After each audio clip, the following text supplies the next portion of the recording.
Hell yeah, man, we're back. How we doing? Hopefully everybody's been alright. I know I don't own the rights. I don't own the right to it. I don't own the rights. But I'm back. So sorry I missed last week's upload, episode, whatever you want to call it. I missed it. Had a lot of stuff going on. I'll explain a little bit more at the end of the show. But I'm back this week. Sorry it's not on the usual Tuesday. I'm doing it on Wednesday. Sorry. Still a lot of stuff going on. And we're going to get through it best we can. But you heard STYX right there. So this show I'm going to do is the review from STYX when I seen him earlier this year on a Wednesday, January 31st of 2024. This is episode 20 of this season, number 2, our 45th episode overall. So thank you for those who've been here with us the whole time and watched every episode. Thank you. For those of you who haven't watched all of them yet, you still got more catching up to do, bitch. Yep, I said it. Alrighty. And, real quick, I want to make sure I get this in here. We still got more rocking to do, bitch. How we all doing? Hopefully everybody's doing good. Alrighty, like I said, January 31st of this year. I haven't done this review yet because I've had other shows too. Sorry. This show is at the Venetian Theater here in Vegas, at the Venetian Hotel Casino. Nice venue, really nice place.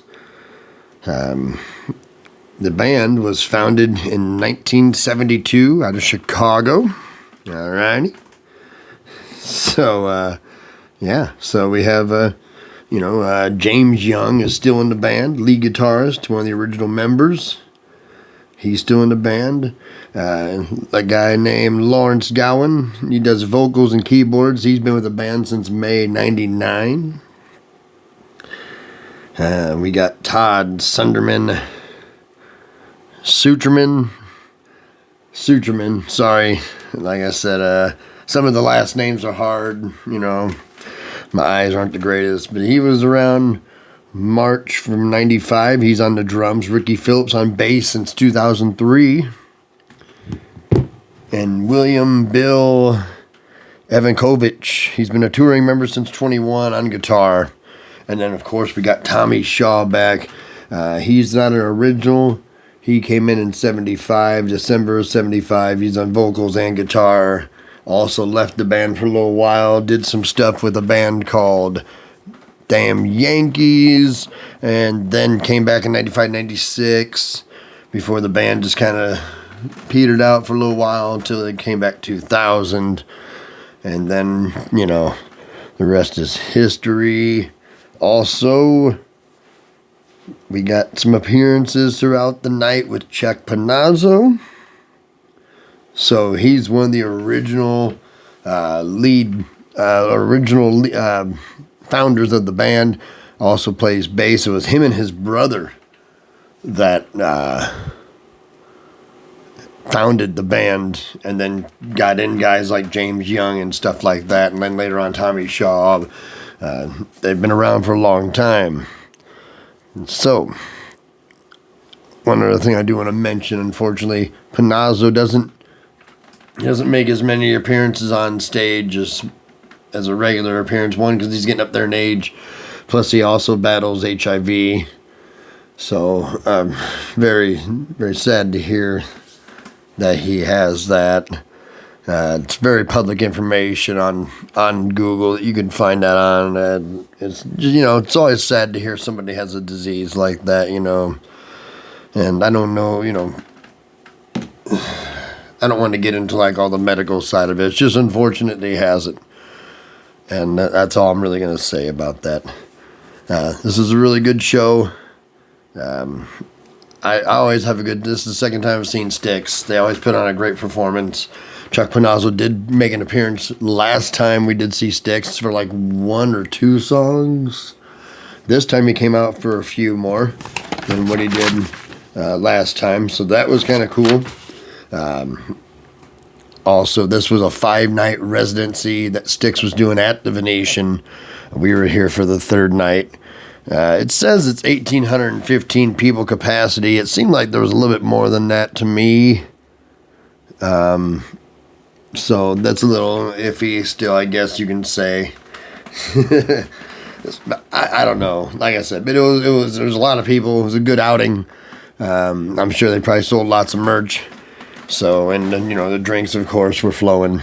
So, hey, it was a good night. No opening band, just STYX, which is cool. I can dig a good opening band, or I can dig it when it's just the people I'm paying to see. It really, I'm either way. Some nights, though, I am kind of just like, I just want it to be the band I'm paying to see. I want to go home. I got to go to work the next day. And when you go to so many concerts like I do, sometimes you don't mind not having an opener. So, I mean, like I said, I'm open either way. My rule, if you're going to have an opener, just don't suck.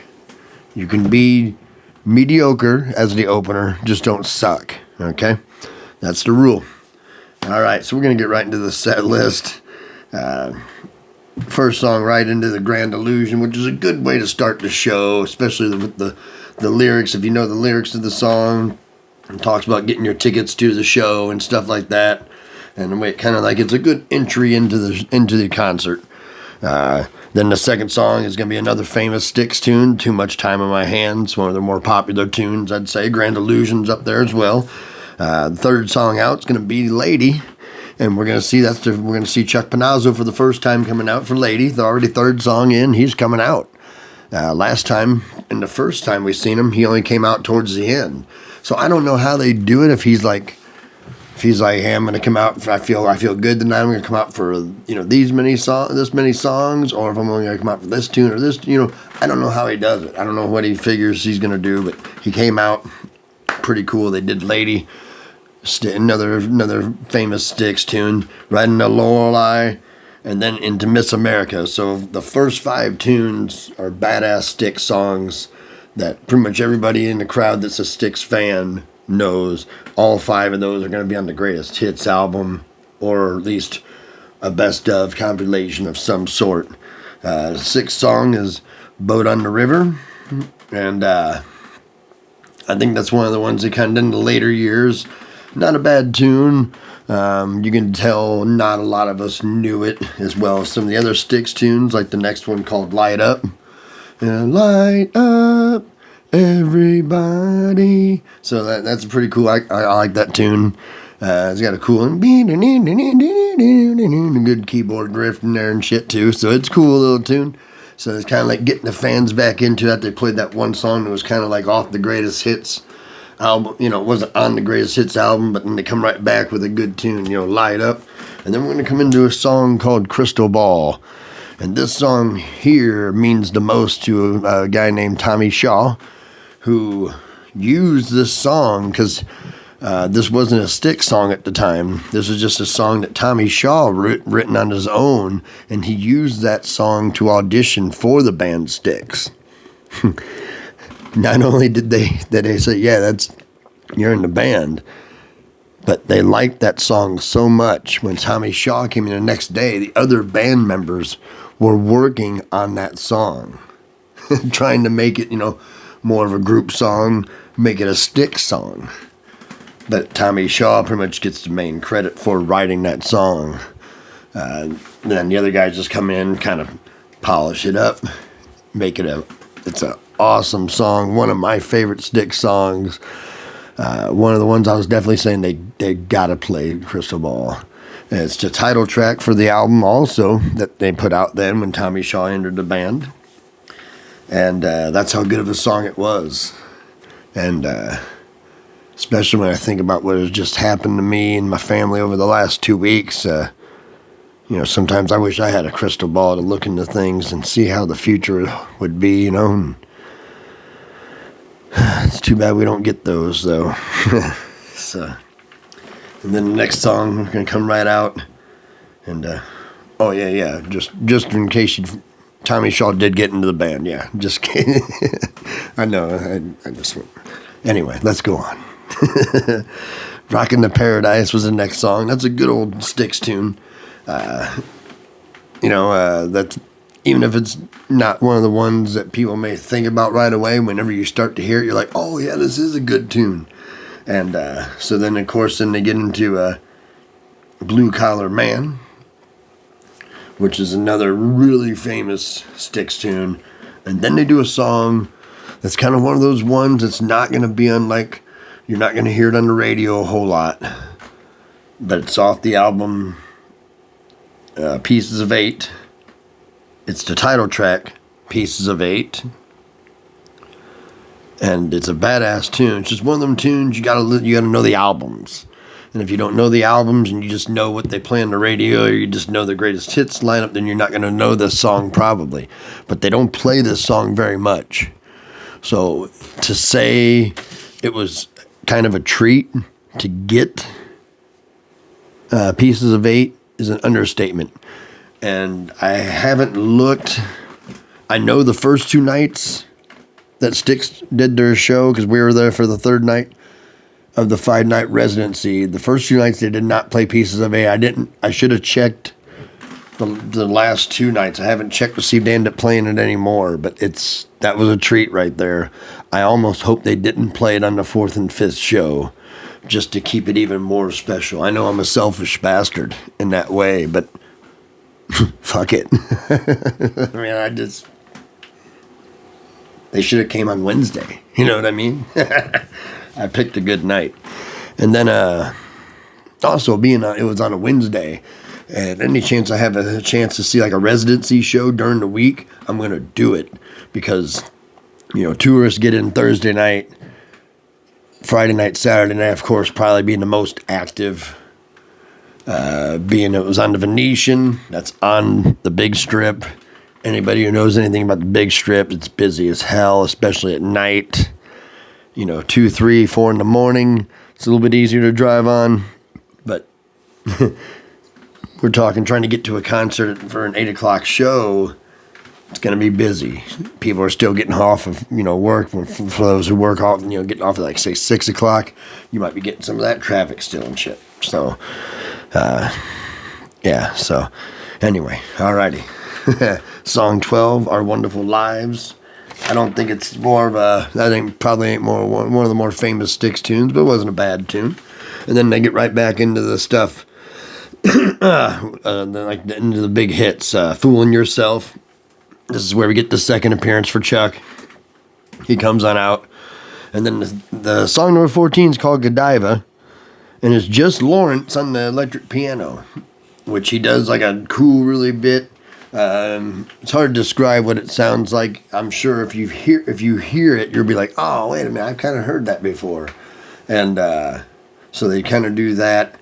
And it's just him out there. It's just Lawrence out there in the keyboards and electric pianos and stuff. And then they come into the last song of the regular set.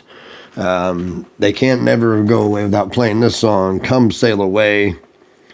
And Chuck Panazzo came back out for his 3rd appearance, which was cool to see it. I love it when the original members are there.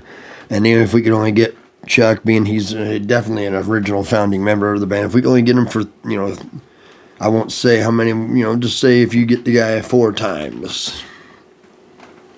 That's pretty good if he's not one to come out a whole lot. You know what I mean? You take what you can get. And they still had James Young out there rocking it.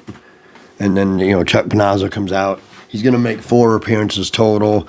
Also with this song, they use one of Liberace's original pianos to play Come Sail Away, especially in that opening piano, which a lot of people recognize once they hit the first key on the piano. People are like, oh, you know what this is. And people get ready to start singing it. And some of us can hear Eric Cartman singing it, because we remember when Eric Cartman sung Come Sail Away, and it's funny as hell. And so they played it on our original Liberace piano, which it's not like I'm a Liberace connoisseur or anything like that, but it was kind of cool for them to bring out that kind of piano. It was a beautiful piano. I think it was clear. I think I got a picture of it somewhere. I take a lot of. I don't take a lot of pictures, but between all the shows I go to, I got a lot of pictures and short videos, where I'm just usually like a quick snapshot guy. I put my phone away, and I might do a couple 30-second videos, just kind of whenever I thumb through my videos down the road, my pictures, I can be like, oh yeah, kind of helps me remember some of the stuff about the show. And then that's the end of the set. For the regular set, STYX is not going to let us down. They're going to do an encore, of course, and they come out with Mr. Roboto, which some people say that album that Mr. Roboto was on, I think it might have been called Mr. Roboto, whatever that album was, some people say that was starting the downfall of STYX. It's a kind of a fun song live nowadays, but I can see where a lot of the other band members back then were kind of going against Dennis DeYoung as far as not wanting to go kind of that route with their music, but they did it anyway, and they kind of regretted it. So, it is what it is. And then we're going to finish up the whole entire set, the whole entire encore and everything with Renegade, with Chuck Panazza, it starts off with the, oh, mama, I'm in fear, and then they do that bit, and then they, it comes on, and the gig is up, and that's a cool tune. I love that. It's a badass tune. It's a catchy tune vocally. It's got a real good riff, really cool guitars in it. Man, the guitars throughout the whole tune are badass. It's got a good solo, plus even in the middle of the song, when they're not doing solos, just their jam, it's a badass tune. I love it. But I do have a small wish list. If I, like I said, and I'm not picking on the set list at all, but, say we took out, Boat on the River, and say we took out Our Wonderful Lives, and say we replaced those with Babe, which is a fucking awesome rock and roll ballad, and The Best of Times. How about that? Because it's an awesome set list, don't get me wrong. But if you take out those two songs I mentioned and you put in Babe and The Best of Times, it's like awesome plus 2. You know what I mean? That's the way I look at it. But like I said, great show, phenomenal show. Is there a chance I'll go see STYX again? Probably. It was a great show. And it's a fun time. The only thing I don't like about the Venetian is they're picky about people standing and jamming. And we all know how I feel about that. So, but one thing I wanted to say before we go is I wanted to tell you a real quick reason why I wasn't here last week and why I didn't even upload until today, this week, which I usually do. Me, I'm usually Tuesdays. I've had to do a couple Wednesdays, but most of the time, over 90% of the time, it's been Tuesdays. But March 10th of this year, my father passed away. His name was Jeffrey Lawrence Seeley. He was a fabulous man. Like I said, of course, nobody's perfect. And sometimes you wish you'd go back and be able to say different things or do different things throughout your life and stuff. But, I'm not going to concentrate on any of the bad stuff. I'm going to remember the great times I had with my man, with my old man, with my pops, my dad. And we watched a lot of football games together on TV. We went to the first Packer game I ever went to at Lambeau Field was with my dad. The year they won the Super Bowl in the 96 season. Watched them clinch division title that game with my dad. We used to fly rockets. I have a picture right behind me of me, my Uncle John, a cousin of mine, a friend of mine, and myself catching launch. They would launch rockets, and then the parachute would pop out of the rocket, and we'd go retrieve the parachute and bring it back. We got the local newspaper for that, which was cool, back in the day. And throughout the years, just many different memories. I'm not going to get into all of them. There's just a couple there I wanted to mention real quick. And he was loved very much, and he'll be missed very much. And I'm going to miss him very much. I miss you, Dad. So like I always try to tell you, tell your loved ones, that you love them, and when you do, and don't be afraid to tell somebody that, even if it's just like a friend kind of love, you know what I mean? Doesn't always have to be dirty love kind of stuff, just be like, hey, I love being around with you, I love working with you, love you, give you a hug, doesn't have to mean anything, just I'm here for you if you need someone to talk to. So, I'm going to duck on out, man. We got a lot more rocking to do, bitch. Friday, I'm going to go see Bruce Springsteen at T-Mobile, so that's pretty cool, just because it's the boss. It would have been cool to see him with the original E Street Band, but I'm sure we're going to get a good rendition of him. I'm sure he's going to get talented musicians. The boss doesn't fuck around with that. I'm sure he's going to be awesome. He knows he's coming to Vegas. I hope he brings it. Little different seats. I'm doing this thing. It's behind the stage because it was like a third of the price just to be behind the stage, which I'm not going to see him directly. It's not like I'm attracted to Bruce, so I don't need to see him. I just want to hear him, and I would jam, and they'll probably have screens, and I would jam and have a great time, and didn't break my bank to do it. I go to a lot of concerts, so I got to be smart about this stuff. Now, I don't always try to sit like in the back and stuff. I love sitting close. Don't get me wrong. You know that. But, you got to be smart. You got to spread that money out. And so, that's what you're going to do. So, like I said, everybody try to be good to each other and stay healthy as long as you can. And, get a workout in, drink some water and shit. And I'm going to talk to y'all later. I'm going to get off here, man. And just remember to be good to each other the best you can. And we still got a lot more rocking to do, bitch. I don't plan on stopping until I'm dropping. So let's keep this rolling. All right, I'm going to talk to you later. We're going to duck on out. This was my daddy's hat, so I got to wear it now for him. So we're going to rock and roll out, party down, rock and roll. Remember, night, night, keep that ball tight. Number 2.